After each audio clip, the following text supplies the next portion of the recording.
Well, good morning. Merry Christmas. If you would, open your Bibles to Matthew chapter 2, and then maybe also to Revelation chapter 12. Put your finger back there. We're going to go there after a bit. How many of you have started watching Christmas movies? I'm not a big Christmas movie watcher. But there's this one that's been popular for years, How the Grinch Stole Christmas, right? How the Grinch Stole Christmas. Well, this morning I want to talk about another Grinch. I want to talk about a Grinch in the Bible, all right? And on that first Christmas, that Grinch didn't like the idea of a king being born. The Grinch I'm going to talk about this morning is King Herod. And there's a little poem that I ran across that I want to start off with this morning. It goes like this. All the kings in the east, they saw the bright star, and though they thought the journey quite far, they loaded their camels with gifts for the baby, and one of them said, "Let's rest a while maybe. Let's stop at that castle and we'll speak to the king, and maybe he'll come with us and more gifts he'll bring." This king was cold and had dirt in his soul, but he listened to the men and their prophecies old. He was afraid for his kingdom and his wealth and position. He smiled in their faces, but he feared their premonition. He said, "Come back to the palace where you've found this new child, and I'll worship him too." And then he just smiled. For Herod knew full well what he was becoming. He'd be the king who stopped Jesus from coming. So I want to share with you this morning this story of, we've heard the story of the wise men. We've heard it since we were little kids, and it includes this guy by the name of Herod, and we're going to focus on him a little bit this morning. Who was Herod? Herod was a puppet for the Romans. They were under Roman rule, and he was the king of that area. We would call him like a governor of that particular territory, and he was someone who, what made a good king or a good governor for the Romans was someone who would keep the peace, someone who would keep the people in line, collect taxes for Rome, and Herod did that. He was extremely wealthy from the heavy burden of taxes that he levied on the people, but he was also quick to give people what they wanted to appease the people. He had the temple rebuilt in Jerusalem. Actually, he tore down the old temple and built a new temple in Jerusalem. He had social programs. When there was a drought in the land, he saw to it that people had food. He was a prolific builder. He had a palace on the coast of Caesarea, and he had a winter palace on Masada down in the desert, down by the Dead Sea. I've been to both of those places, and you can still see some of the ruins of those places. The one by the Mediterranean Sea was a beautiful palace right on the beach. And you can still see some of the columns and some of the tile floors that were there. I mean, this was 2,000 years ago, right? And it was a perfect. You can just imagine being there and just the perfect breeze off the Mediterranean Ocean and just a perfect setting, for a palace.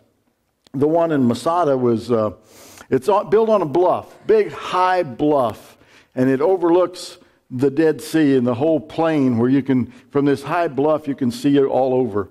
And there was just one trail going up to there, so it was easy to defend. It was like a fortress that he built up there, and he had places where he stored food in there, and even places where they raised food. They would irrigate. They would raise some food up there.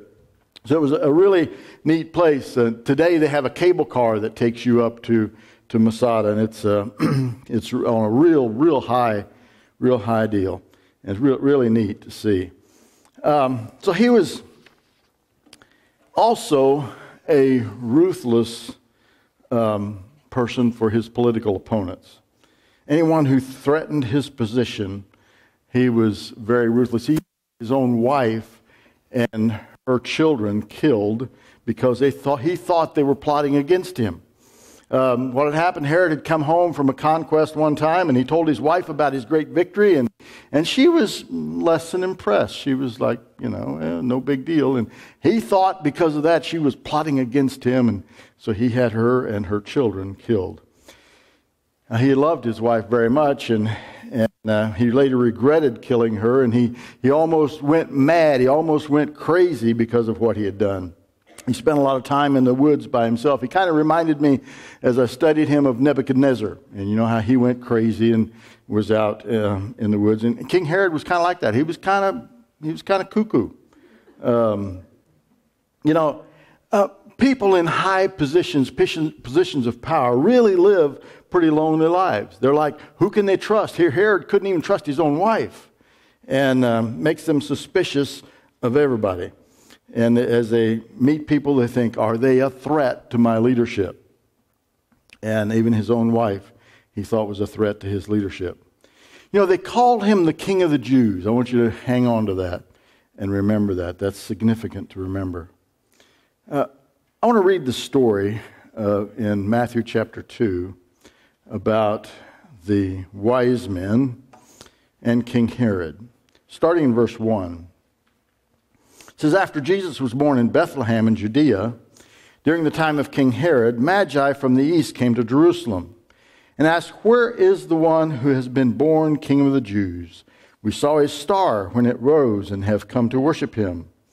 When Herod heard this, he was disturbed, and all Jerusalem with him. When he had called together all the people, chief priests and teachers of the law, he asked them where the Messiah was to be born.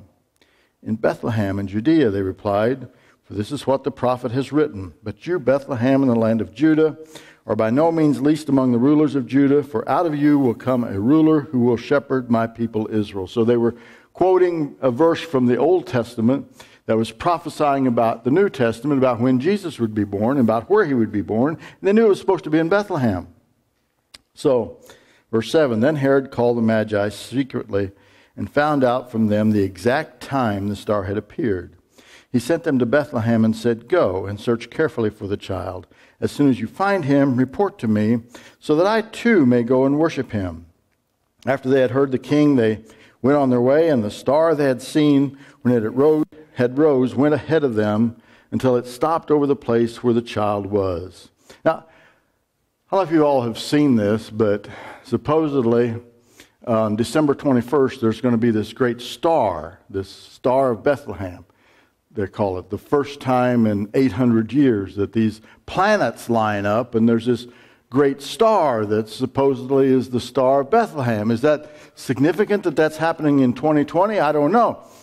But I'm just a little bit skeptical, and here's why. This particular star, as they followed it, they saw it stopped over the house where they were supposed to go. Have you ever seen a star do that? That it stopped, to me, the stars are way out there somewhere. To pinpoint them to a specific spot, that's kind of hard to believe. I think this was a special star that God sent. They had been following this thing not just for one night, but for a long time. They were from the east. They had traveled hundreds of miles. So it took a long time. They were following this star. So I don't know what this star was. I think it was probably maybe an angel or something. I don't know. But it stopped over the house where the child was. Let's move on. When they saw the star, they were overjoyed. On coming to the house, they saw the child with his mother Mary, and they bowed down and worshipped him. Then they opened their treasures and presented him with gifts of gold, frankincense, and myrrh. And having been warned in a dream not to go back to Herod, they returned to their country by another route. Now, there's a lot of speculation about who these guys were, where they came from, how many of them there were. There's three, right? That's what all the storybooks say. There's three of them. How do we know that? Well, they brought three gifts, but there could have been more. There could have been lots of them. I saw this thing on Facebook this morning, so it's got to be true that there was one guy that got turned away because he brought a fruit cake.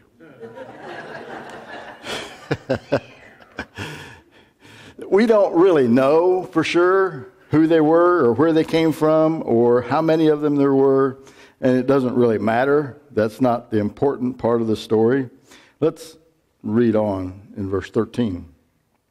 When they had gone, an angel of the Lord appeared to Joseph in a dream. Get up, he said, take the child and his mother and escape to Egypt. Stay there until I tell you, for Herod is going to search for the child to kill him. And so he got up, took the child and his mother during the night, and left for Egypt, where he stayed until the death of Herod. So was fulfilled what the Lord had said through the prophet, "Out of Egypt I called my son." When Herod realized that he had been outwitted by the Magi, he was furious, and he gave orders to kill all the boys in Bethlehem and its vicinity who were 2 years old and under, in accordance with the time he had learned from the Magi. Then what was said through the prophet Jeremiah was fulfilled. A voice is heard in Ramah, weeping and great mourning, Rachel weeping for her children and refusing to be comforted because they are no more. Here's my first point this morning. Powerful men become dangerous when their position of power is threatened. It's like backing a wild animal into a corner. Proverbs says, better to meet a bear robbed of her cubs than a fool bent on folly. Here's Herod. He says, I am the king of the Jews, and no one is going to take that position from me. And then he hears that this king is born. And Herod was a man who was going to protect his position at all costs. It didn't matter. He felt threatened by a baby. If you think about that, doesn't even make any sense. How insecure must he have been that he was threatened by a baby? And not just any baby, not a baby born in a palace, not in a baby of great standing, a baby from a poor family born in a barn. And he was threatened by that. Imagine the pain and suffering that hundreds, maybe thousands of families went through because their little boys had been taken from them and murdered. That's what was going on in the physical realm. That's what we have recorded in Matthew. That's what history records. One man tries to stop Jesus from growing into a man, but there's a much bigger story here. There's a much bigger story here. My second point here is that the spiritual realm affects the physical realm. See, Herod wasn't just motivated on a human level. To really understand what's going on here, we have to put our spiritual glasses on, and we have to see what's going on behind the scenes in the spiritual realm. And I'm referring to Satan or Lucifer. He has set himself up as the ruler of the earth. You know, John 12:31 calls him the prince of this world. Now, I don't know how much information Satan had at this point. I don't know how much he knew about God's plan, but I think he knew who Jesus was. He knew who this baby was, and he set out a plot to stop this plan. We can see in the temptations that Satan brought to Jesus when he was in the wilderness. You know, he said, first, turn these stones into bread. The temptation for physical comfort. We see the temptation, throw yourself down from the temple and see if God will really save you. You know, Satan knows Scripture just as well as we do. But the third temptation really shows the root of the battle. Satan says, bow down and worship me, and I will give you the kingdoms of the world.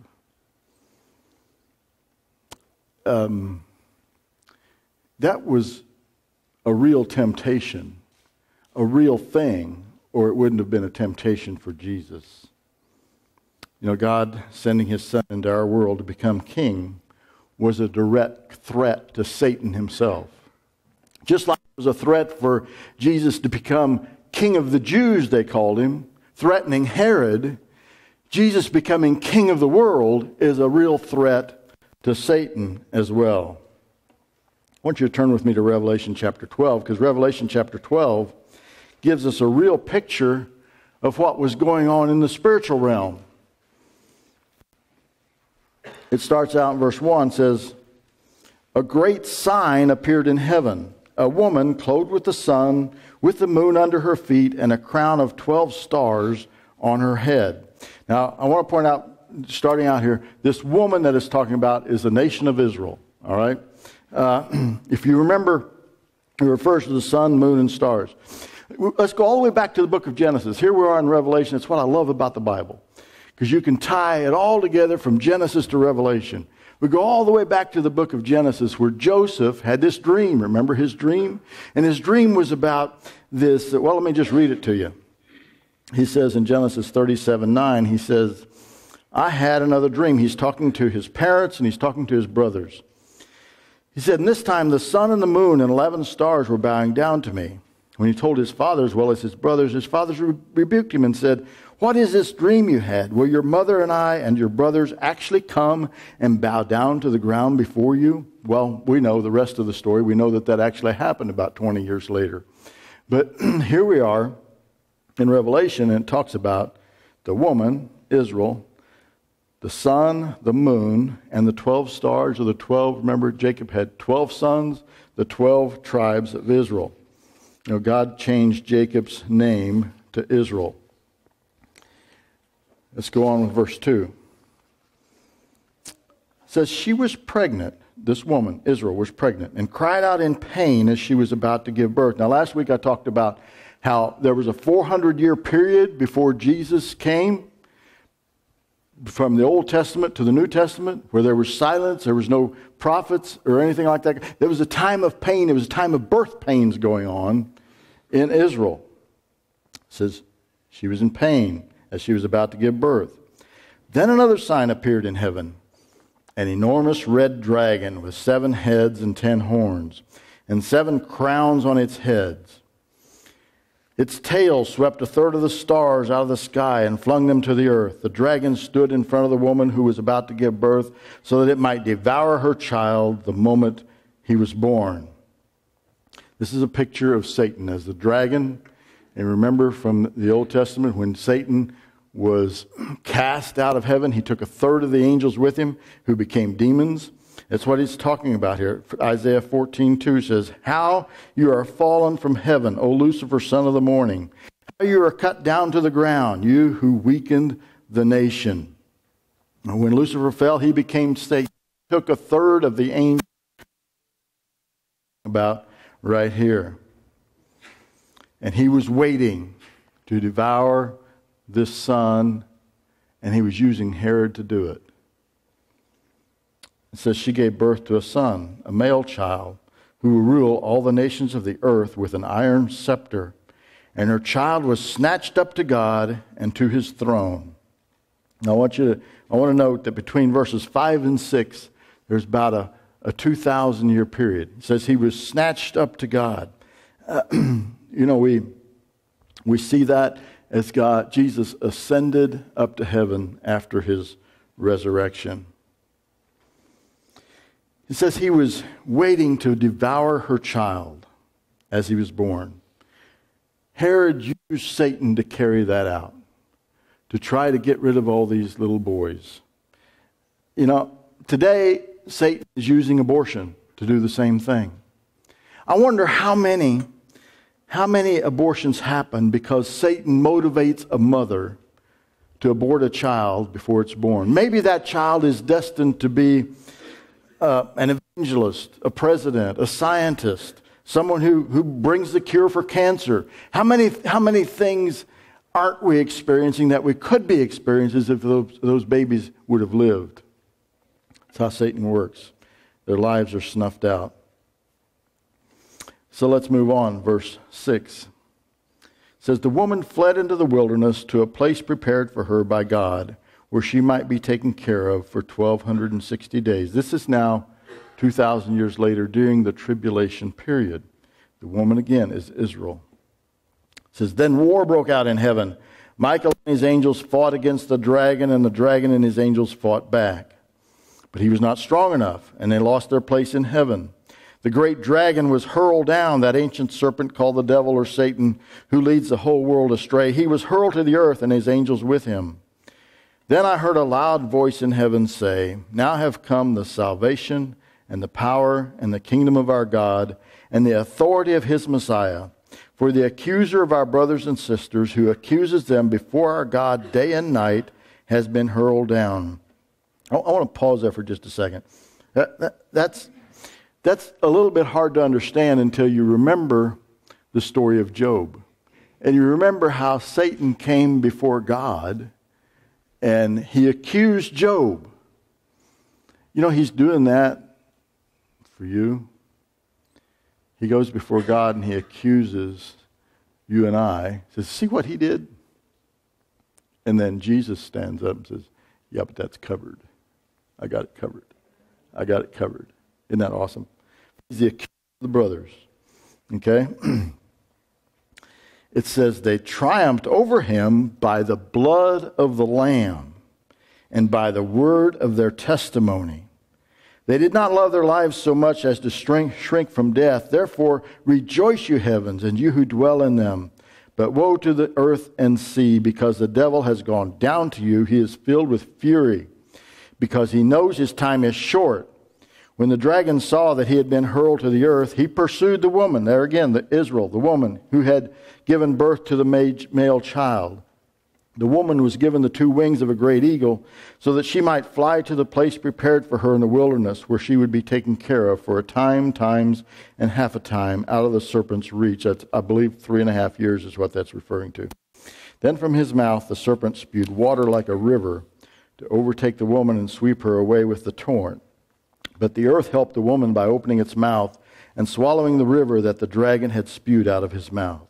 Then the dragon was enraged at the woman and went off to wage war against the rest of her offspring, those who keep God's command and hold fast their testimony about Jesus.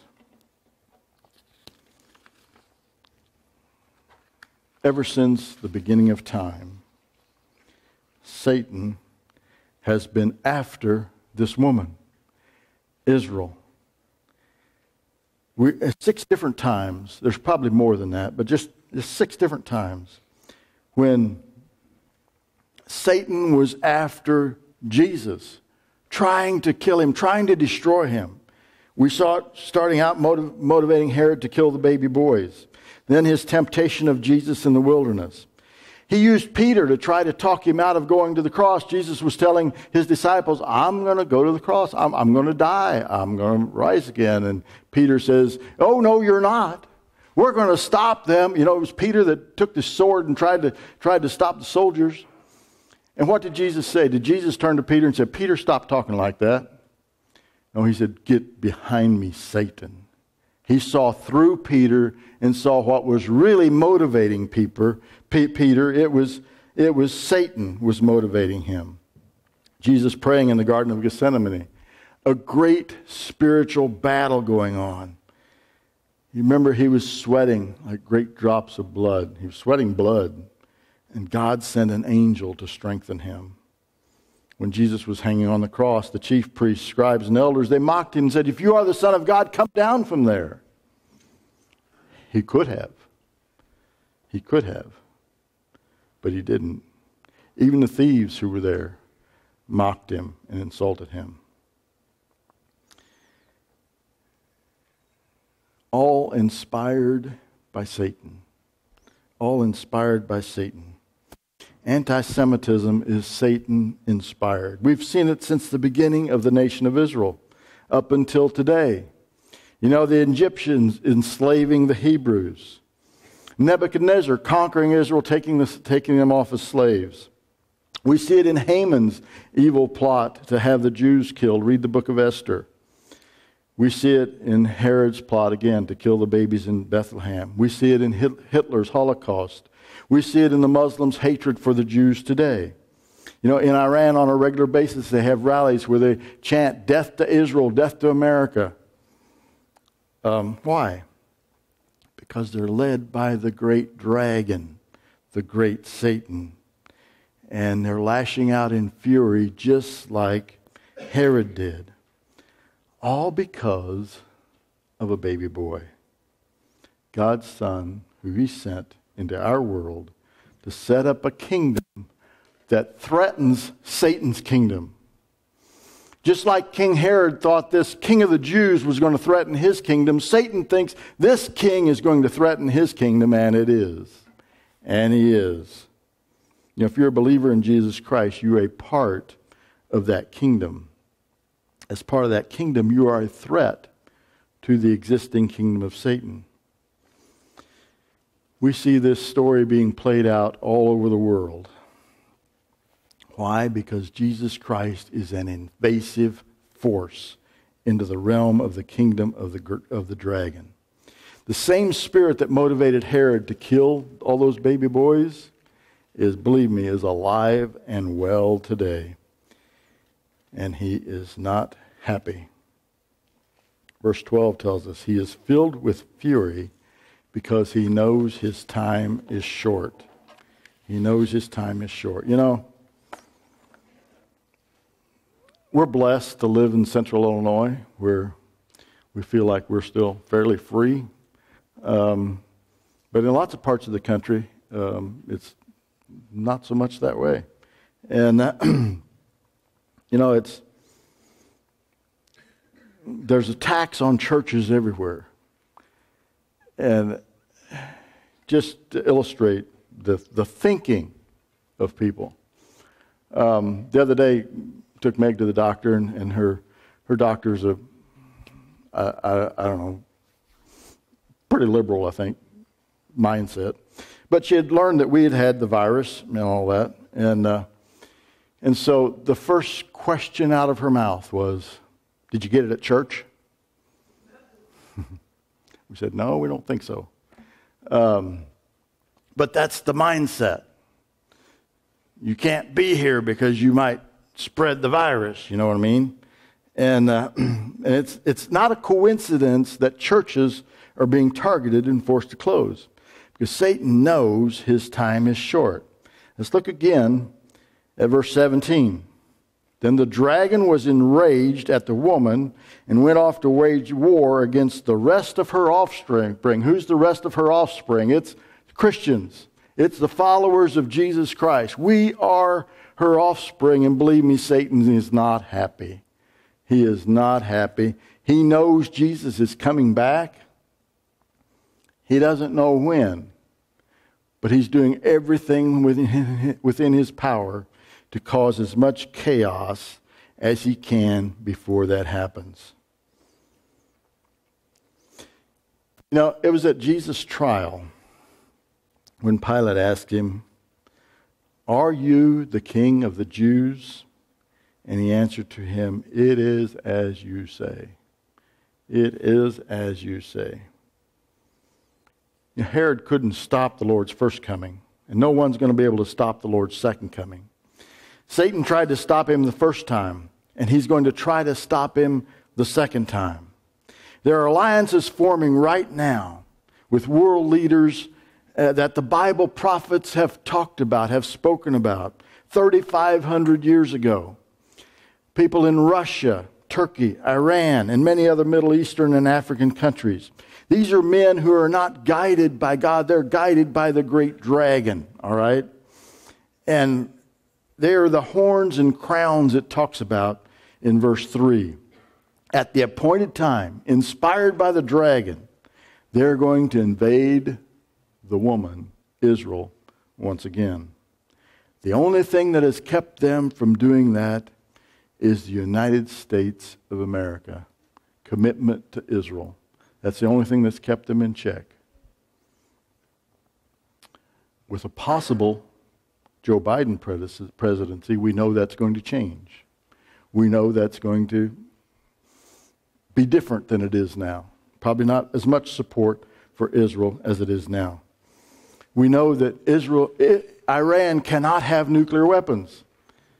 Trump pulled out of the Iran deal, which gave them a clear path to nuclear weapons.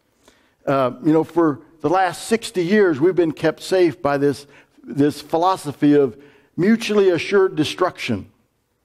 That means if you nuke us, we nuke you. Basically, that kept Russia from nuking us. That keeps North Korea from nuking us, or China from nuking us. But see, Iran doesn't care. If they get a nuclear weapon, they'll use it. Because they don't care if they get nuked back, because that fits right into their philosophy of life. That fits right into their belief that what they want is what they believe is that about 800 years ago, well, more than that, over 1,000 years ago, there was this guy, this little boy, another little boy, that was the 12th imam, the 12th guy from Muhammad, who was supposed to be their leader. This little boy fell into a well one day. He was 6 years old. Disappeared. They believe he's coming back as their Messiah. They believe in order for him to come back as their Messiah, they have to attack Israel. They have to wash the world in blood.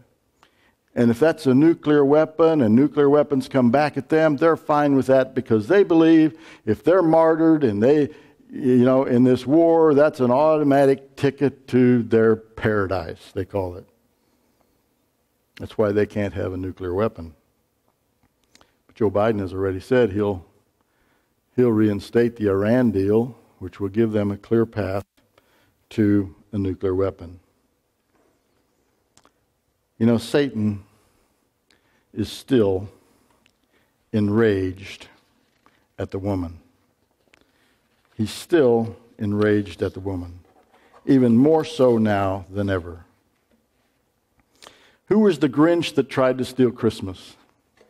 Well, it was Herod, but behind him was Satan. And Satan is still there, still trying to do the same thing today. So I want to ask you this morning, as we look at this, what should our response be? What should we do? As we face a world that is increasingly hostile to what we believe, what should our response be? We find that in the last verse, verse 17. What should we do? Keep God's command, hold firmly to the testimony of Jesus.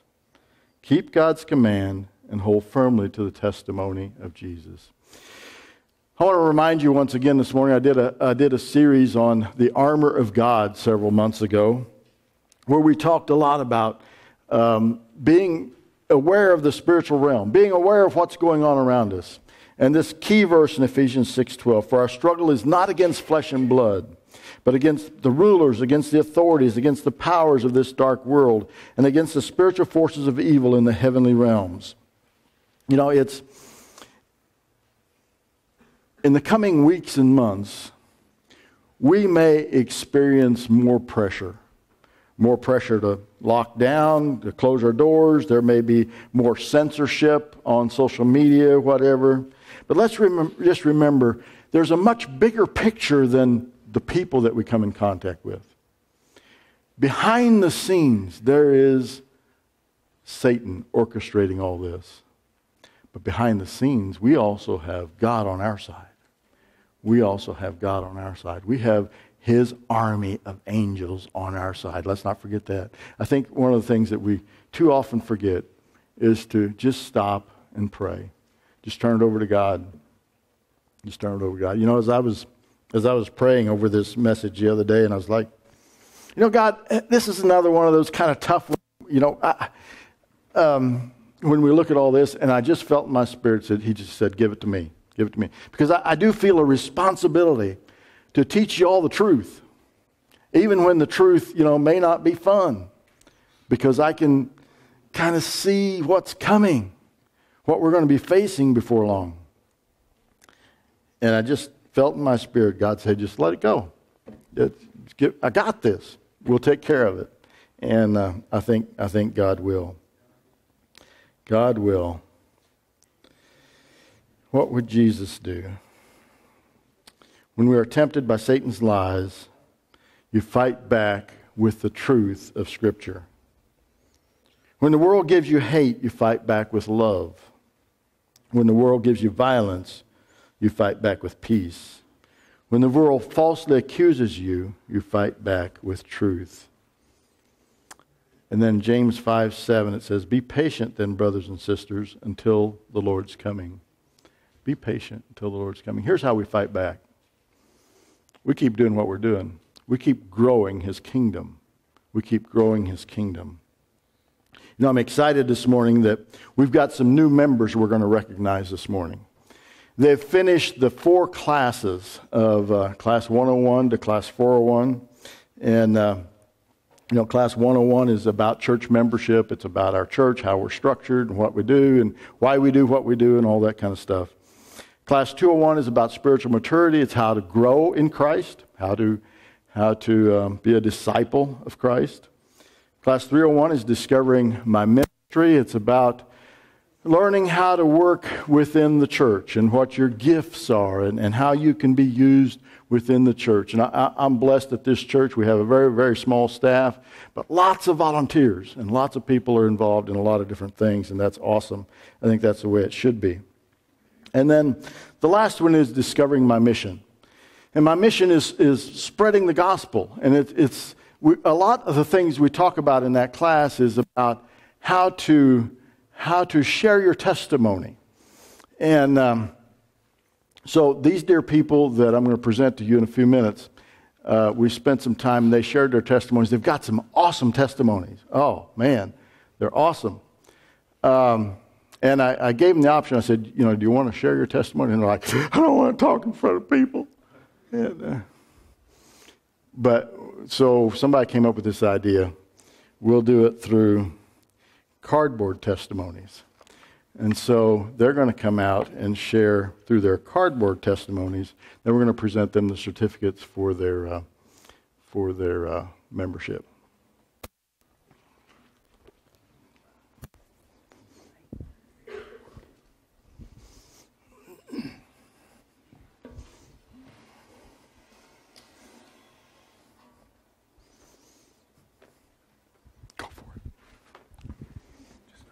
Yeah.